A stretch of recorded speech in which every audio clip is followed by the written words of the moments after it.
Hello. In the last episode, we talked about the number of sharps in each key, and we left out the flats, and that was kind of by design. But to finish that topic up, I want to go over the flat key signatures today. So the order of flats as we add them, it's going to be B, E, A, D, G, C, F. It's the exact opposite of the order you add sharps in. Zero flats is, of course, C major. One flat is F major, and the flat that you add is B flat. Two flats is B flat major. The flats are B flat, E flat. Three flats is E flat major, and it has B flat, E flat, A flat.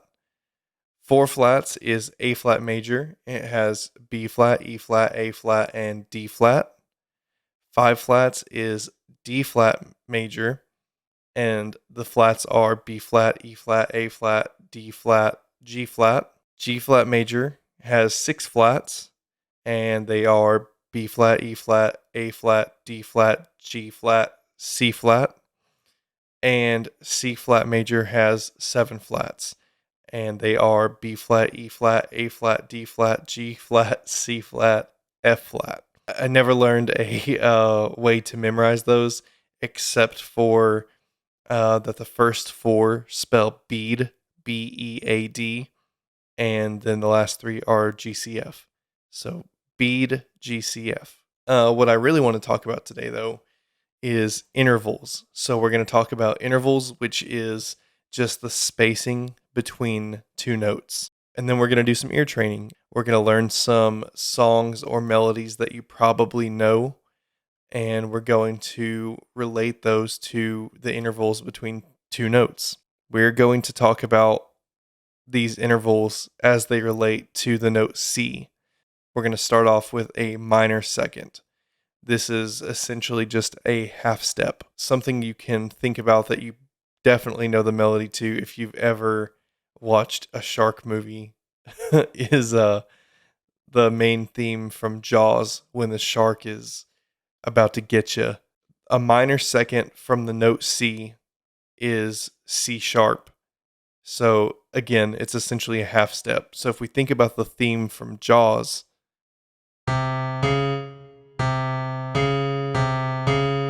that's the sound of a minor second.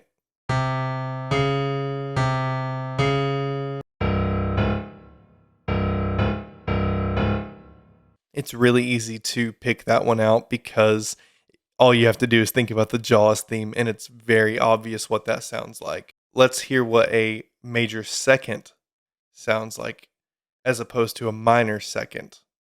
So that's going to be essentially a whole step. If a minor second's a half step, a major second is a whole step. And the song that I always relate that to is Happy Birthday.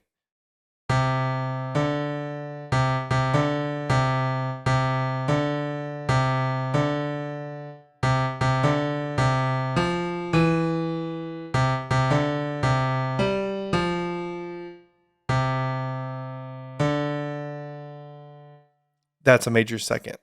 The next one we'll go over is a minor third. This is normally associated with the Christmas song Greensleeves.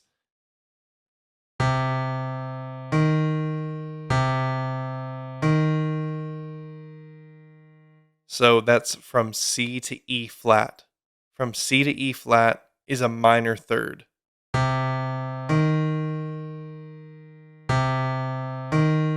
Let's move on to a major third. A major third from C is going to be from C to E. And the song that I relate that to is When the Saints Go Marching In.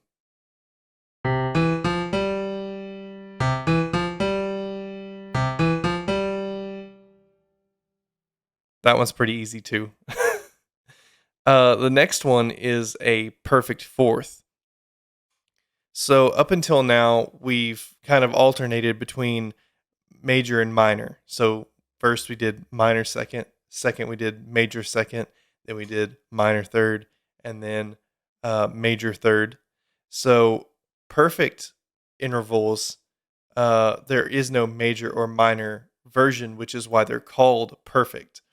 In the scale, as you play a scale, when you play from the root to the fourth and from the root to the fifth, for that matter, they are the same interval in the major and minor scale. So that's why they're called perfect. So from C to F is a perfect fourth. I think of Here Comes the Bride.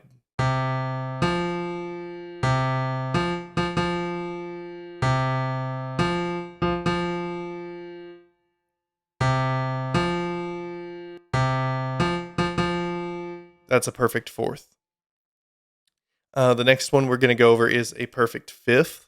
And this always reminds me of Star Wars. From C to G is a perfect fifth.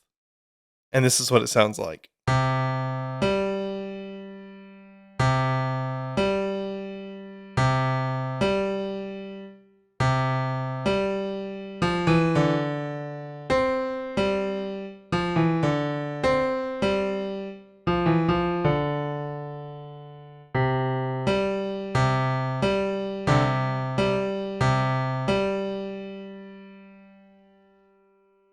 So a perfect fifth is Star Wars to me.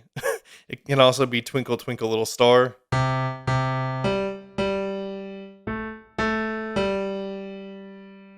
If you want to think of it that way.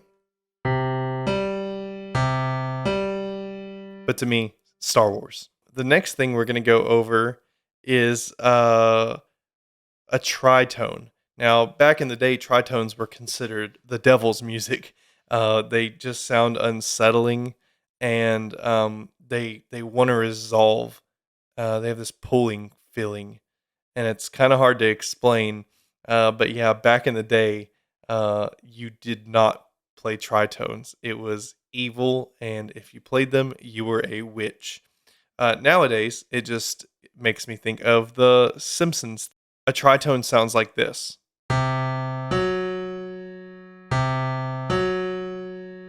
From C to F sharp is a tritone.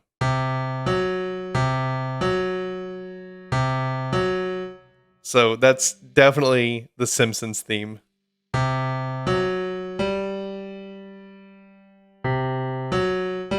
Do you hear how it resolves up a note? Like it that sounds complete.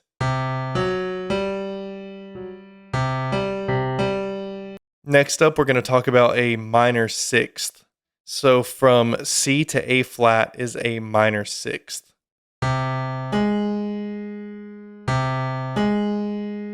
I only found one melody that made sense to me, and it's the song that says "I Feel You, Joanna" from Sweeney Todd, and it's like, I feel you, Joanna. That's what it makes me think of. So from C to A flat is a minor sixth, and that's what it sounds like.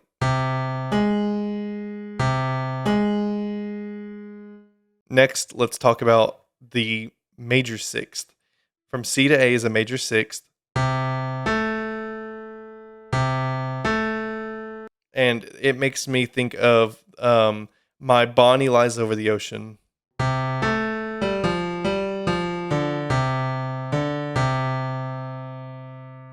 And that's a major sixth. My Bonnie Lies Over the Ocean. The next one is a minor seventh. So we're going to go from C to B flat.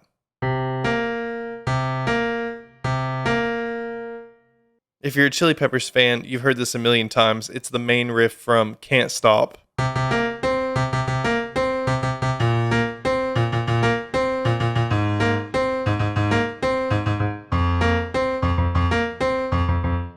Let's move on and talk about the major seventh. So a major seventh would be from C to B. And you can feel the tension there as well. These sevenths really want to resolve, and they want to resolve up because we're getting close to the tonic. And the closer you get to the tonic, the stronger the interval pulls you to resolve. and the sevenths are, one whole or half step away from the tonic. They're pretty much as close as you can be. And so they're going to pull more than anything. That's really important to think about when you are arranging chord progressions if you want to build tension. I relate a major seventh to is the song Take On Me, which the interval, a major seventh from C, would be B.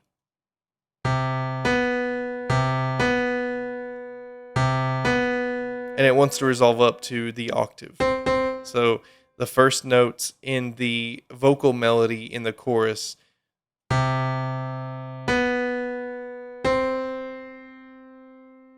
and then the last interval that we have is the octave, which is the same note that you start out with, one octave up. So in this case, we've been doing C the whole time, so our octave interval is going to be C.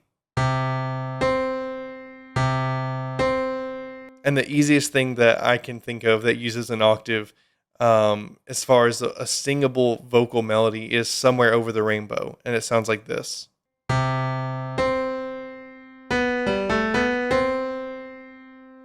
That's an octave. So now let's do an ear training exercise, and I want you to try to guess what intervals are being played, and see if you get them right. And if you need to repeat the test until you can really hear the difference and get each one of them right, by focusing and thinking about these reference songs that I've given you. Do it. Ear training is very important for developing your ear and being able to pick out notes on an instrument. And being able to identify these intervals just makes that process so much quicker in the moment. So I'm going to go ahead and play some intervals, and I want you to try to guess what they are.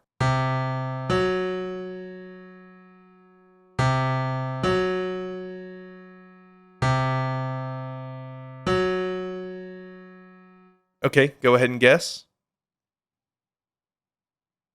If you thought about the Simpsons theme and said that it was a tritone, you're correct. Let's do the next one.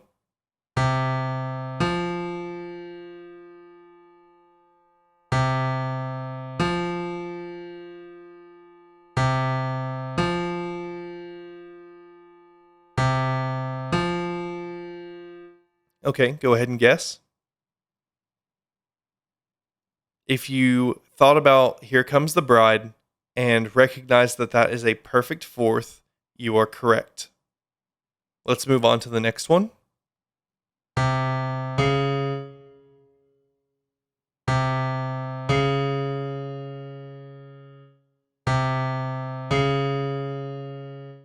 Okay, take a second and think about that one and guess. If you thought about the Jaws theme and said it's a minor second, you're correct. Okay, let's do the next one.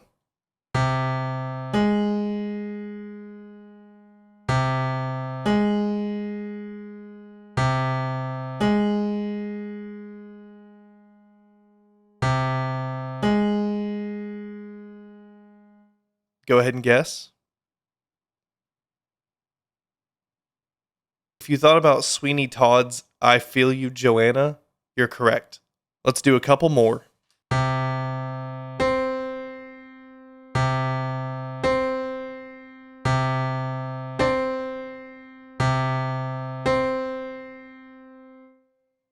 Okay, what do you think that one is? If you said an octave and thought about Somewhere Over the Rainbow, you're correct. Let's do one more.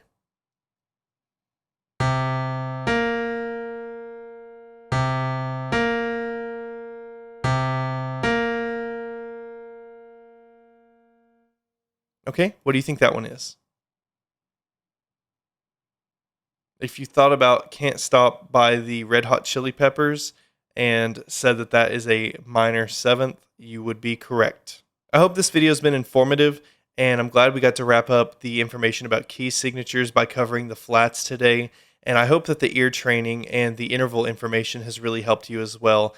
Feel free to go back and watch this video as many times as you need to really fine tune your ear and recognize those intervals and how they relate to the reference songs that I gave you, because I think that's going to be one of the best ways that you can memorize those easily, because it's using things that you're already familiar with. Something that really helped me when I was in school learning these things was the repetition.